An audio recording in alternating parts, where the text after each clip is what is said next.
Você é o canal. Você tem toda a responsabilidade. Se não desenvolver sua maneira de crer a fim de cooperar com Deus, ele será limitado. Deus é tão grande quanto você lhe permitir que ele o seja. Ele também é tão pequeno quanto você o obrigar a ser. Quando os pecadores vêm a Jesus, quebrados e infelizes, primeiramente lhes ensino que Deus habita em seu interior e que possui todo recurso em Jesus Cristo. Então procuro reeducá-los para que desenvolva seu coração a fim de cooperar com Deus. Todos, sem exceção, partem com nova fé e levam uma vida milagrosa e vitoriosa. Como é que este povo, se todos fossem realmente pobres e cheios de fracasso, pôde dar mais de 20 milhões de dólares à sua igreja de 1969 a 1977? Todos os anos damos cabo de nossos projetos, que geralmente custam de 1,5 milhão a 2 milhões de dólares. Estes membros podem dar porque foram enriquecidos e são sucesso tremendos porque sabem como obter a fonte de recurso. Mas primeiro devem ser limpos dos pecados da carne. A maioria das pessoas lutam com 4 pecados da carne. Pecados estes que devem ser vencidos antes que o cristão possa operar ativamente com Deus. Se não se livrarem destes pecados, seus canais serão tão entupidos que Deus não terá a oportunidade de fluir através deles. Descobri esses pecados durante os meus 20 anos de aconselhamento. Primeiro, as pessoas sofrem por causa do ódio. O primeiro pecado que examinaremos. Se conservar o ódio em seu coração, Deus jamais poderá fluir através de você. E esse ódio, esse espírito não perdoador, será o inimigo número 1 de sua fé. Cristo Jesus destaca esse fato em Mateus 6,14 e 15. Porque se perdoardes aos homens as suas ofensas, também vosso Pai Celeste vos perdoará. Se, porém, não perdoardes aos homens as suas ofensas, tampouco vosso Pai vos perdoará as vossas ofensas. Depois de pregar o 4º sermão no domingo de manhã, estou tão cansado que não desejo ver ninguém. Se alguém deseja falar comigo, primeiro tem de passar por minhas secretárias. Elas examinam cuidadosamente os pedidos. Se alguém consegue chegar à minha porta, é porque está em grande necessidade. Certo dia, depois de meu 4º sermão, um senhor bateu à porta do meu escritório. Abri a porta e ele entrou. Pensei que ele estivesse bêbado porque andava cambaleando. Sentou-se e tirou algo do bolso. Um punhal afiado. Fiquei atemorizado e pensei, como é que as secretárias deixaram-no entrar aqui? Ele carregava um punhal e assim mesmo o deixaram entrar. Eu estava realmente assustado e quando ele empunhou a arma, preparei para defender-me dizendo, não use essa faca. Diga-me por que veio aqui, respondeu ele. Senhor, vou cometer suicídio, mas primeiro vou matar minha esposa, meu sogro, minha sogra e todos os que se encontram ao meu redor. Um amigo meu aconselhou-me a vir a assistir um dos seus cultos antes de fazer todas estas coisas. Vim e assisti ao 4º culto. Escutei com atenção, mas não pude entender nenhuma de suas palavras. Não pude entender seu sotaque e não consegui compreender nada do que o Senhor disse. De modo que depois de ouvir o que o Senhor tem a dizer, vou sair para realizar todos os meus planos. Estou morrendo. Tenho tuberculose e tenho excesso de tosses o tempo todo. Estou morrendo. Acalme-se, disse-lhe. Sente-se aqui e conte-me sua história. Bem, respondeu ele, durante a última etapa da Guerra do Vietnã, eu servi como mecânico e era um motorista.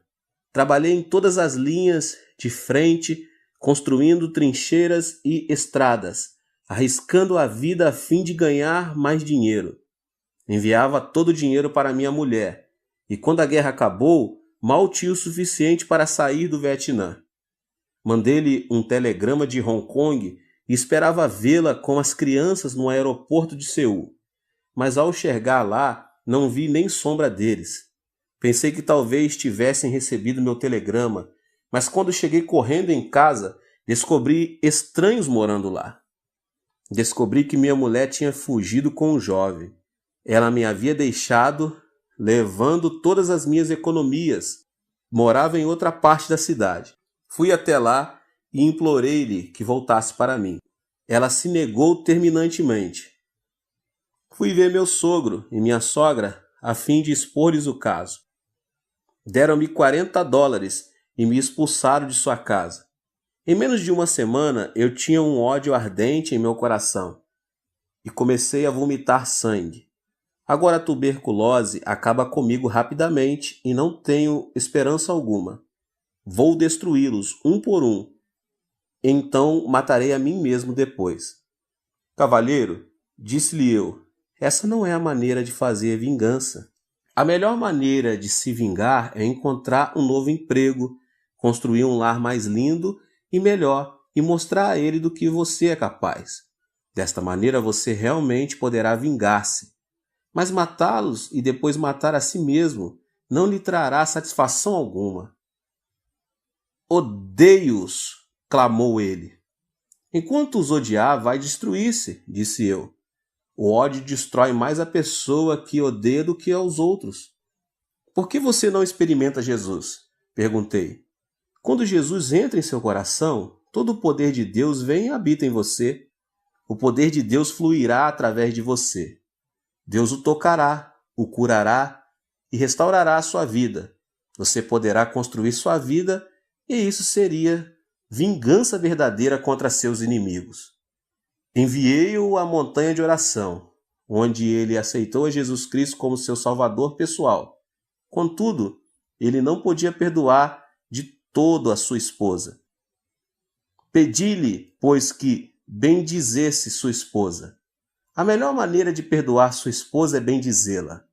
Abençoe-lhe o espírito, alma, corpo e vida. Ore para que Deus abra as portas dos céus e derrame bênção sobre ela. Não posso abençoá-la, exclamou ele. Não a amaldiçoarei, porém não a bendirei. Respondi, se não a abençoar, não será curado. Ao abençoar, as bênçãos começam em você. Você vai aproveitar mais de suas bênçãos do que ela. Temos um ditado que diz, se deseja sujar o rosto dos outros com barro, terá primeiro que sujar suas mãos. De modo que, se amaldiçoar sua mulher, a maldição primeiro tem que sair de sua boca e você será amaldiçoado primeiro. Mas se abençoar sua esposa, a palavra de bênção procederá de seu coração, saindo-lhe pela boca e você será abençoado primeiro.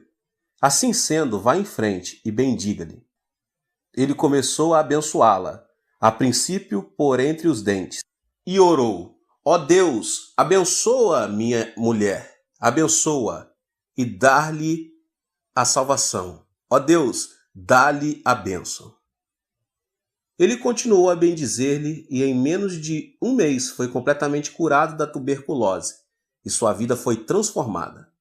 O poder de Deus começou a emanar dele e sua face brilhava. Ao encontrá-lo um mês mais tarde, ele exclamou excitadamente, ó Pastor Cho, regozije-me no Senhor. Louvo a Deus porque agora realmente aprecio de verdade a minha esposa. Foi por ela ter me deixado que encontrei Jesus. Oro por ela todos os dias. Renovei minha licença para dirigir tratores. Tenho um novo emprego. Estou construindo um novo lar e espero que minha esposa volte para mim. Este homem louvava ao Senhor. Ele construía sua vida através do poder de Deus que tinha começado a emanar de sua vida. Ele estava curado de espírito e corpo. Se não se livrar de seu ódio, não poderá entrar em contato com o Senhor. Quando você sair a pregar o Evangelho, deve ajudar as pessoas a compreender isto. Certo dia, uma professora veio ver-me. Ela era a diretora de uma escola e sofria de artrite. Tinha ido a todos os hospitais, mas não tinha sido curada. Impus as mãos sobre ela, orei e repreendi a doença. Gritei, fiz tudo o que podia, mas Deus não a tocou. Muitas pessoas tinham sido curadas na igreja, mas a despeito de tudo, ela não era curada. Afinal, comecei a desistir. Mas certo dia o Espírito Santo me disse: não grite, ore e repreenda. Não posso fluir através dela, porque ela odeia o ex-marido. Eu sabia que ela se tinha divorciado 10 anos antes. Então, enquanto ela estava sentada à minha frente, eu disse: irmã, por favor, divorcie-se do seu marido. Ela olhou para mim e disse: pastor, o que o senhor quer dizer com divorciar-se de meu marido? Nós estamos divorciados há mais de 10 anos. Não, estou, respondi-lhe. Oh, sim, insistiu ela. Sim, respondi, é claro que estão legalmente, mas mentalmente você nunca se divorciou dele. Você o amaldiçoa todas as manhãs. Todos os dias você o amaldiçoa e odeia. Em sua imaginação, nunca se divorciou do seu marido. Em sua mente ainda vive com ele. E esse ódio está lhe destruindo e secando-lhe os ossos. Por causa disto, sua artrite não tem cura. Médico algum pode curá-la. Retorquiu ela. Mas ele causou-me tanto prejuízo. Quando me casei com ele, ele nunca arrumou um emprego. Esbanjou todo o meu dinheiro, destruiu minha vida e depois foi viver com outra mulher. Como é que posso amá-lo? Respondi. Amá-lo ou não é problema seu. Mas se não o amar, morrerá de artrite. A artrite somente será curada pelo poder de Deus. O poder de Deus jamais cairá do céu como um meteoro a fim de tocá-la e curá-la. Não, continuei. Deus habita dentro de você. Ele vai emanar de seu interior e curá-la. Mas seu ódio impede o fluxo do poder de Deus. Por favor, comece a bendizer seu marido. Bendiga seu inimigo e faça bem a ele. Então aprenderá a amá-lo e criar um canal pelo qual o Espírito de Deus vai fluir e tocá-la. Ela tinha o mesmo problema do homem que sofria de tuberculose. Chorando, ela disse: não posso amá-lo. Pastor, por favor, perdoa-me. Não o odiarei, mas não o amarei. Você não pode parar de odiá-lo senão o amar, respondi. Veja seu marido através da imaginação. Toque-lhe e diga-lhe que o ama e o abençoe.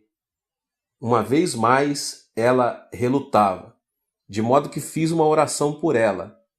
Ela chorava mordendo os dentes, mas afinal começou a sentir amor por ele e, orando, pediu a Deus que o abençoasse, que o salvasse e que lhe desse todas as boas coisas. O poder de Deus começou a fluir através dela e ela foi tocada. Em menos de 3 meses foi libertada da sua artrite. Sim, Deus habita em você, mas se você não se livrar do ódio, esse inimigo, o poder de Deus não poderá fluir por seu intermédio. Muitas pessoas vivem o temor. É nossa responsabilidade como cristãos ajudar essas pessoas a livrar-se deste medo, o segundo pecado neste grupo de 4 que estamos falando. Também já sofri de tuberculose. Sofri de tuberculose porque estava constantemente vivendo sob o temor da tuberculose. Na escola secundária, eu tinha uma aula na qual devia lidar com garrafas de álcool, com ossos e intestinos humanos. A simples vista dessas garrafas enchia-me de pavor. Certa manhã, o professor de biologia falava sobre a tuberculose. Naquela época não havia remédios miraculosos, e o professor disse que se contraísse tuberculose estaríamos perdidos, e nossos intestinos teriam a aparência do que estávamos naquelas garrafas, para o resto de nossa vida. Falou dos perigos da tuberculose e no final da aula disse: Há pessoas que nascem com tendência para a tuberculose. Homens com ombros estreitos e pescoços compridos são mais propensos a contrair tuberculose. Todos os alunos começaram a esticar os pescoços e a medi-los como se fossem cegonhas. Olhando para os meus companheiros, vi que eu tinha o pescoço mais comprido de todos. Imediatamente tive o pressentimento de que contrairia tuberculose. O temor oprimia-me o coração. Quando cheguei em casa, olhei no espelho, medi o pescoço a tarde toda. O temor invadiu-me e comecei a viver sobre agudo temor da doença. Quando completei 18 anos de idade, sofri de tuberculose. O semelhante atrai o semelhante, e o igual produz seu igual. Se a pessoa tiver medo, o diabo tem um canal aberto para qual atingi-la. Temor é fé negativa. De modo como eu tinha medo da tuberculose, contraí tuberculose, e à medida que vomitava sangue, dizia a mim mesmo, sim, é exatamente isto que eu esperava. Eu tinha lido em certo periódico médico da Coreia que muita gente morre por hábito. Pensava comigo mesmo, como é que a gente pode morrer por hábito? Esses médicos não cristãos falavam do importante papel que o medo tem em nossa vida. Por exemplo, um homem de apenas 50 anos de idade, já avô, morreu de pressão alta. Seu filho, chegando aos 50 anos de idade, morreu de pressão alta. Ao chegar aos 50 anos de idade, no instante em que sentia alguma tontura, ele há de pensar, isso é um ataque de coração. Se sentir alguma dor no peito, espera imediatamente outro ataque. Vive cada dia com seu temor e expectativa. O medo cria esta situação em seu corpo, e logo ele está de morrer de um ataque cardíaco. Muitas mulheres morrem por causa do medo do câncer. Certa mulher poderia dizer, bem, minha tia morreu de câncer, minha mãe morreu de câncer, de modo que com certeza também morrerei de câncer. Quando essa mulher chegar à mesma idade na qual sua tia e sua mãe faleceram, e sentir qualquer tipo de dor, poderá dizer, isto é o câncer. Certamente está chegando meu tempo. Ela há de esperar todos os dias, dizendo a si mesma que vai sofrer de câncer, e repetirá esse pensamento muitas vezes. É desta maneira que os médicos diziam que a pessoa morreria por hábito. Se a pessoa tiver um temor específico, então o poder da destruição começará a fluir. Em 1969, quando Deus me pediu que renunciasse ao pastorado de minha segunda igreja, eu tinha 10.000 membros batizados com uma assistência regular de 12.000. Eu vivia feliz, sentia-me bem satisfeito. Tinha uma linda casa, uma esposa maravilhosa, filhos, carro do último modelo e até chofer. Então eu disse, Deus, vou ficar nessa igreja até que os meus cabelos se tornem brancos. Mas certo dia, enquanto estava orando em meu escritório, o Espírito Santo veio e disse, Chu, seu tempo aqui terminou. Você deve preparar-se para mudar. Senhor, disse eu, mudar-me? Já comecei uma igreja e esta é a segunda que começo e edifico. Desejas que eu vá abrir um terceiro trabalho? Por que deve ser sempre eu que dê início a novas obras? Estás escolhendo a pessoa errada. Dize a outro que vá. Assim comecei a discutir com o Senhor. Ninguém, entretanto, deve argumentar com Deus, porque ele sempre tem razão. Finalmente, Deus persuadiu-me dizendo, você deve ir e edificar uma igreja com espaço para 10.000 pessoas. Uma igreja que possa enviar pelo menos 500 missionários. Pai, repliquei, não posso fazer isso. Tenho pavor mortal de edificar uma igreja desse tamanho. Mas Deus disse, não. Disse-lhe que vá e você tem que ir. Consultei um construtor acerca dos custos. Disse-me ele por alto que eu ia precisar de pelo menos 2,5 milhões de dólares só para a igreja. Para o terreno precisava de outro 500 mil e para o terreno contíguo, a fim de construir o complexo de apartamentos, outros 2 milhões. Um total de não menos 5 milhões de dólares. Perguntou-me quanto dinheiro eu tinha. Disse-lhe que possuía 2.500 dólares. Ele olhou para mim espantado, sacudiu a cabeça e não disse nada. Então fui a uma reunião dos anciões da igreja e contei-lhes o plano. Certo ancião disse: Pastor, quanto dinheiro o senhor vai conseguir nos Estados Unidos? Nenhum centavo, disse-lhe eu.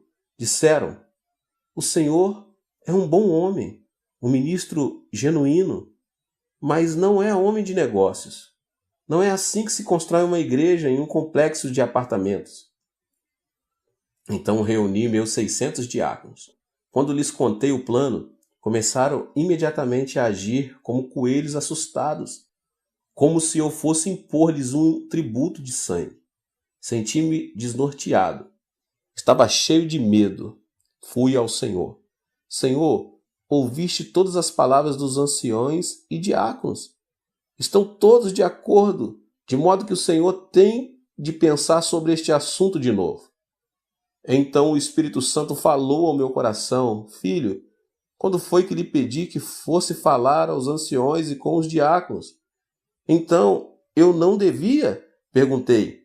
O Espírito respondeu: Mandei que você construísse uma igreja, não que a discutisse. Esta é a minha ordem. Levantei-me dizendo: Sim, se esta é a tua ordem, cumpri-la-ei. Fui à prefeitura e comprei a crédito quase 2 hectares no campo mais caro, situados em frente ao edifício do Congresso, um dos lugares mais cobiçados de toda a Coreia.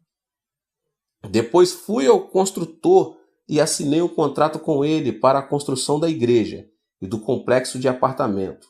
Tudo a crédito. Pensei com meus botões: eles construirão a igreja. Eu confiarei em Deus e verei o que acontece. No dia em que comecei as obras, fizemos um culto especial. Finalizado o culto, fui ver como as coisas andavam. Pensei que os trabalhadores abririam umas poucas valas e que ali começariam a colocar o cimento para os alicerces, e que em pouco tempo o edifício estaria terminado. Mas havia dúzia de tratores trabalhando e cavando a terra como se fossem fazer um lago. Fiquei louco de medo e perguntei: Pai, como vês estes homens estão escavando? Eu terei que pagar por tudo isso. Não posso. Fiquei paralisado de medo. Meus joelhos começaram a tremer e pela imaginação me vi sendo levado num carro da polícia. Ajoelhei-me e orei: Ó Deus, que posso fazer? Onde devo me enfiar? Onde estás tu? Sei que és o recurso total e coloco minha confiança em ti. Enquanto orava, tive uma visão de Deus trabalhando e o medo me deixou.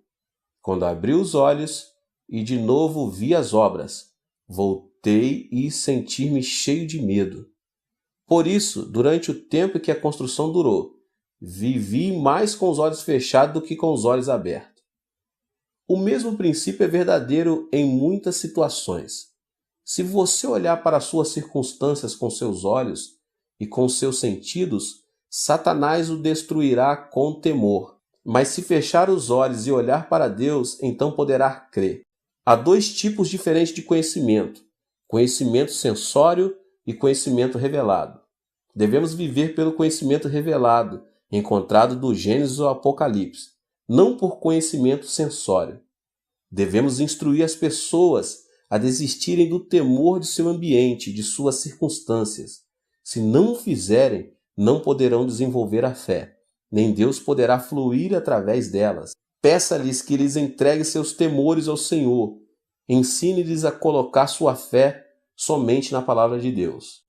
Muitas pessoas vivem com complexos de inferioridade e estão completamente frustradas. Esse sentimento de inferioridade é a terceira área problemática que discutirei agora nesta pregação. Se as pessoas sentirem-se inferiores por viverem numa área de favelas, você não as poderá tirar dali. Talvez tenham fracassado em seus negócios e se resignaram a ser fracassos. Mas enquanto tiverem essa atitude, você não as pode ajudar. Você deve pedir que cada um entregue seu complexo de inferioridade a Deus e permita-se ser reconstruído pelo amor de Deus. Certo dia, um menino matou o irmão menor com uma faca. A notícia causou sensação imediata. Os pais amavam o menino falecido com grande ardor. Louvavam-no constantemente na presença do seu irmão maior. O irmão maior começou a sentir-se desprezado e inferior. Certo dia, quando os pais estavam fora, o irmão menor chegou da escola e o mais velho o matou. O complexo de inferioridade é muito destrutivo. Uma vez sofri de um complexo de inferioridade. Depois de lutar durante 2 anos em meu primeiro trabalho pioneiro, a igreja começou a crescer. Mas em uma igreja muito barulhenta, uma verdadeira igreja pentecostal. Muita gente recebia o batismo no Espírito Santo e muitos eram curados de diversas doenças. Certo dia, o executivo principal de nossa denominação mandou chamar-me. Nesta época, eles estavam em meio caminho entre os pentecostais mais ardorosos e os presbiterianos mais conservadores. Perguntaram-me: "Você realmente está orando pelos enfermos e fazendo com que as pessoas gritem e falem outras línguas em seus cultos?" "Sim", respondi. "Você é um fanático", asseveraram. "Não sou fanático. Faço tudo de acordo com o ensino bíblico", defendi-me. Depois de discutir este assunto, cassaram-me a licença ministerial, me mandaram embora. Fui expulso de minha própria denominação. Depois de algum tempo, o missionário John Huston veio e me levou de volta. Ao ser expulso, fui atingido por sentimentos de inferioridade. Esse complexo de inferioridade produziu em mim um sentimento de destruição. Foi-me difícil sair dessa situação. Na época em que os membros da comissão executiva me expulsaram, entretanto, não sabiam que certo dia eu seria superintendente geral dessa mesma denominação. Esse foi um cargo que ocupei até recentemente. Quando fui eleito para esse cargo, tínhamos somente 2.000 membros. Aplicando as leis da fé e ensinando aos pastores, tive um rápido crescimento. Quando pedi demissão do cargo, as estatísticas revelaram que a denominação contava com um total de 30 igrejas e com mais de 200.000 membros. Devemos lidar com os que se sentem capazes de vencer na vida. Devemos tirá-los de sua depressão e pessimismo, edificá-los no amor de Jesus Cristo e dar-lhes fé, dizendo-lhes que nada é impossível ao que crê. Devemos curá-los e treiná-los. Logo eles se desfarão de seu sentimento de inferioridade. Certo domingo de manhã, enquanto pregava no segundo culto, vi um homem que eu sabia estar mentalmente doente. Ele foi trazido com os pés e mãos amarrados. Nesse dia, estávamos fazendo compromisso para terminarmos com êxito a 5ª etapa da construção. Muitas pessoas estavam preenchendo cartões de compromisso. Quando esse homem recebeu um cartão, ele o preencheu com a quantia de $100. Sua esposa riu quando os diáconos passaram para recolher as ofertas. "Não acredite nele", disse ela. "Ele está doido." Mas depois do culto, quando o fui ver, ele estava completamente curado pelo poder do Espírito Santo. Estava de novo em perfeito juízo, plenamente consciente do que fazia e dizia. Tinha sofrido de um profundo complexo de inferioridade. Explicou: "Eu tinha uma fábrica de fertilizantes, mas fui à falência. Fiquei tão preocupado que perdi a razão. Então, levaram-me para um hospital psiquiátrico, onde recebi uma série de eletrochoques, mas nunca me curaram. Mas enquanto eu estava sentado ali ouvindo as suas palavras, subitamente saí de meu estado mental e tive consciência da realidade. Perdi meus amigos, meu prestígio e meu crédito. Tenho uma montanha de dívidas. Não posso fazer nada. Não sou ninguém. Você é alguma coisa, disse-lhe eu. Você não é inferior. Você veio a Jesus e agora todo o poder de Cristo e todos os seus recursos residem em você. Você é um homem de Deus. Levante-se vitoriosamente. Você tem dentro de si todo o poder e todos os recursos de Deus à espera de serem liberados. Que tipo de trabalho posso fazer? Perguntou-me. Não sei, respondi. Mas continue a ler a Bíblia e a orar. Certo dia ele voltou cheio de entusiasmo. Pastor, li o versículo da Bíblia que diz sermos o sal da terra e a luz do mundo. Que lhe parece eu entrar no negócio de vender sal a varejo? Se você acredita nisso, vá em frente, disse eu. Faça-o. Ele se foi e começou a vender sal em pequena escala. Pagou seus dízimos, pagou a promessa que tinha feito e regozijava-se muito no Senhor. Deus começou a abençoá-lo e seu negócio de vender sal prosperou muito. Com o passar do tempo, ele construiu um grande armazém à beira do rio, onde colocou um capital de $500 em sal. Mas certa noite de verão chovia torrencialmente e pela manhã, quando me levantei, a área toda estava inundada. O armazém dele estava inundado. Fiquei apreensivo. Nesta tarde, depois da parada da chuva, corri à casa dele. Outros artigos e materiais podem ser recuperados depois de uma inundação. Mas o sal é o muito amigo da água. Ao entrar no seu armazém, vi que todo o sal tinha desaparecido. O homem, agora ancião de minha igreja, estava sentado no meio do depósito, cantando e louvando a Deus. Entrei sem saber se ele estava em perfeito juízo ou não. Cheguei-me a ele e perguntei: Você está bem ou está louco? Pastor, estou perfeitamente bem, sorriu ele. Não estou louco. Não se preocupe. Perdi tudo. Deus o levou. Mas como o Senhor sempre me tem dito, os recursos todos estão dentro de mim. A água pode lavar meu sal, mas não pode desfazer os recursos da presença de Deus que habita em mim. Posso fazer brotar esses recursos novamente através da fé e da oração. Espere só. Dê-me um tempo. Levantarei meus negócios de novo. Já não sofria de nenhum complexo de inferioridade. Estava cheio de confiança. Hoje ele é um multimilionário e continua a vender sal. Também começou a fábrica de relógios e tem sua fábrica própria. Ele já me acompanhou a Los Angeles, a Vancouver e a Nova York. Recentemente fez uma viagem à Europa. Este homem é somente um exemplo de como podemos ajudar as pessoas a se livrarem de seus sentimentos de inferioridade, dando ênfase a todos os recursos de Deus que lhes estão à disposição. Muitas pessoas também sofrem de sentimentos de culpa.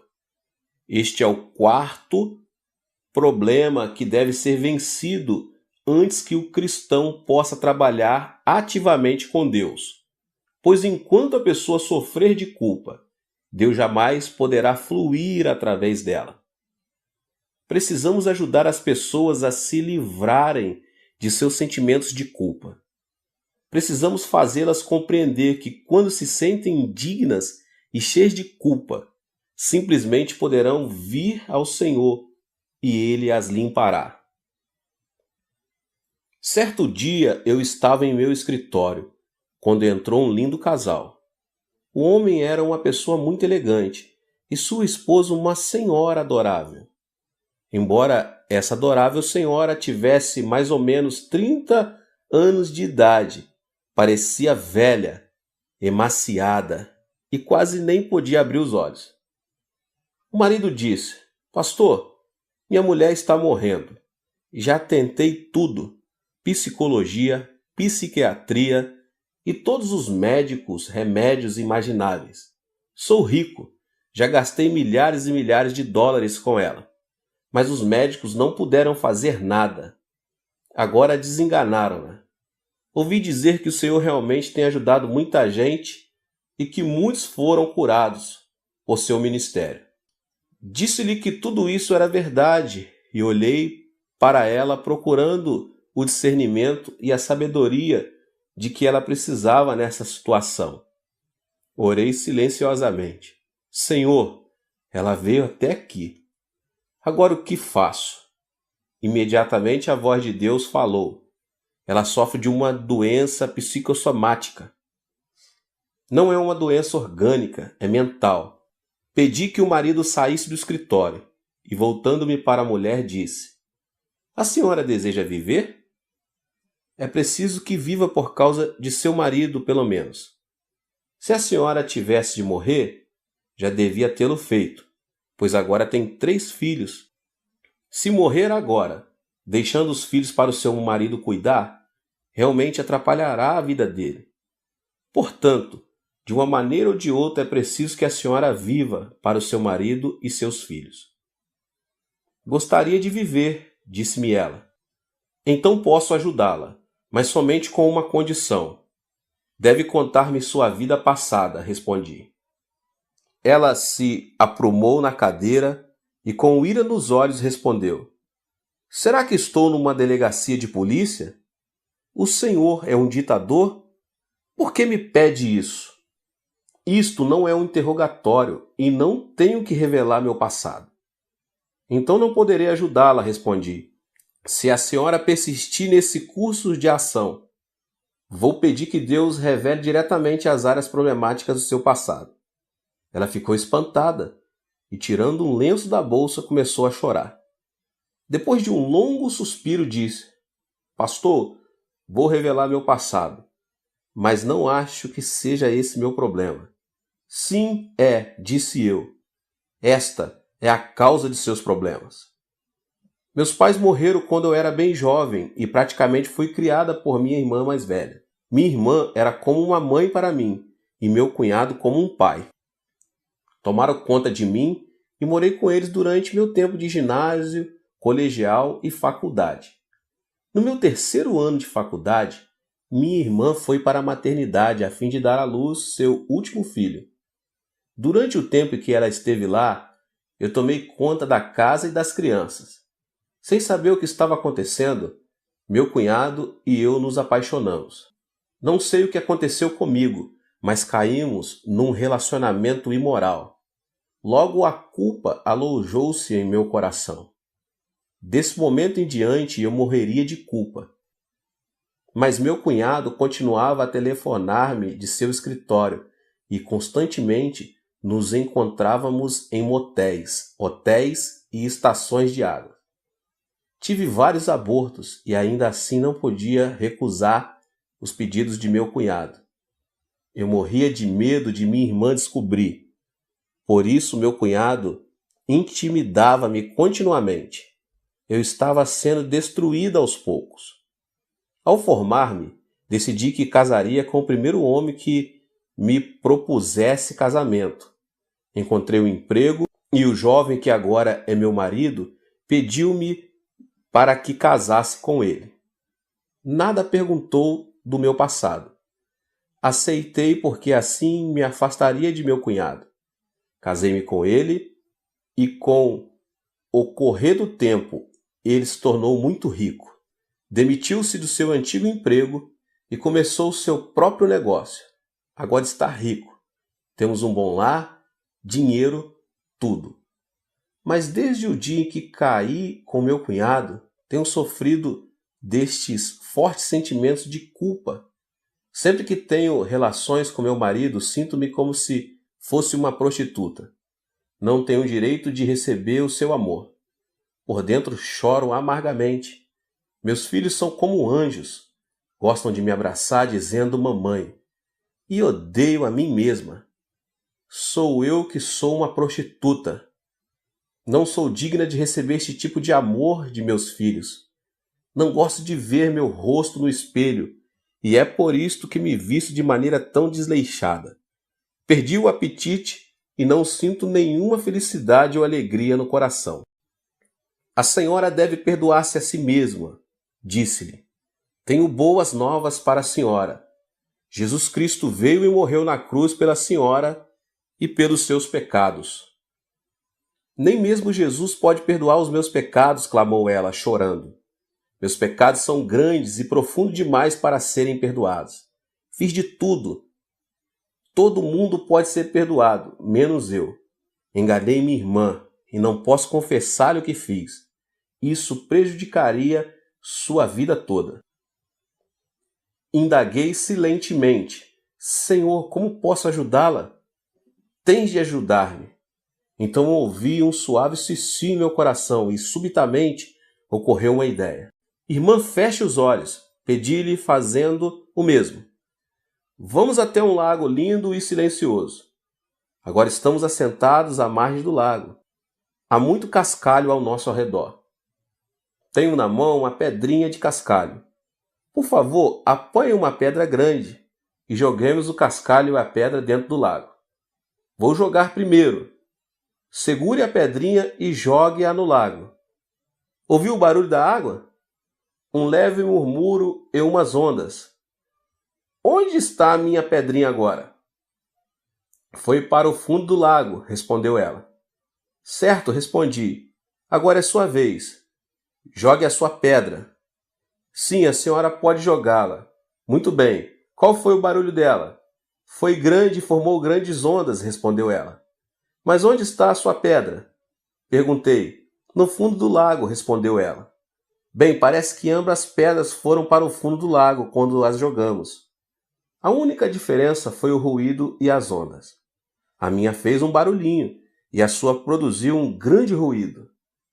A minha produziu pequenas ondas, a sua produziu ondas enormes. As pessoas vão para o inferno com pecados pequenos e grandes, pois estão sem Jesus Cristo. E qual é a diferença? O ruído e a sua influência na sociedade. Todo mundo precisa do perdão de Jesus Cristo. O sangue de Jesus cura todos os pecados, grandes ou pequenos. Isto tocou-lhe a alma e ela despertou para a verdade. Quer isso dizer que Deus pode perdoar os meus pecados? É claro, respondi. Ela afundou-se na cadeira chorando e estremecendo. Tentei encorajá-la, mas ela continuou a chorar. Então coloquei a mão sobre a sua cabeça e levei-a a fazer a oração do pecador. Depois da oração, quando ela levantou o rosto, vi seus olhos brilhando como estrelas. De sua face começou a irradiar glória. Ela levantou-se exclamando, Pastor, estou salva. Todos os meus fardos foram desfeitos. Comecei a cantar e ela a dançar. Até este momento ela nunca tinha dançado de alegria perante o Senhor, mas neste dia ela pulava e dançava fazendo barulho que o marido escutou e correu para ver o que se passava em meu escritório. Ao vê-lo, ela correu para ele e abraçou com força. Ela nunca tinha feito isso antes e seu marido estava assombrado. Perguntou, o que o Senhor fez com ela? Deus realizou um milagre, respondi alegremente. E voltando-me para a esposa, disse, deve entregar todo o seu coração ao Senhor. Ele fez grandes coisas por você. Em breve, ela tinha livrado totalmente o seu sentimento de culpa. O poder de Deus emanou do seu interior e ela foi curada por completo. Esse casal agora é de minha igreja e sempre que olho para o rosto dessa senhora, não posso deixar de pensar no amor de Jesus Cristo. Agora ela não tem doença alguma, foi completamente curada. Ao soltar seu sentimento de culpa, o poder de Deus pôde fluir. Irmãos e irmãs, em Cristo, neste instante, vocês têm todo o poder de Deus dentro de vocês. Podem recorrer a esse poder por seus gastos, suas roupas, seus livros, sua saúde, seu negócio, finanças, estudos e tudo. Quando saírem para pregar o Evangelho, não estarão pregando um objetivo vago. uma teoria, uma filosofia ou uma religião humana. Na verdade, estarão ensinando as pessoas a destapar o manancial inesgotável dos recursos morais e espirituais. Estarão dando Jesus para as pessoas e, por meio de Jesus, Deus vem e habita em seus corações. Deus te abençoe. Nos vemos nos próximos vídeos. Tem muita coisa boa por vir, tá bom? Ative o sininho das notificações e compartilhe com as pessoas que você mais ama. Deus te abençoe. Amém.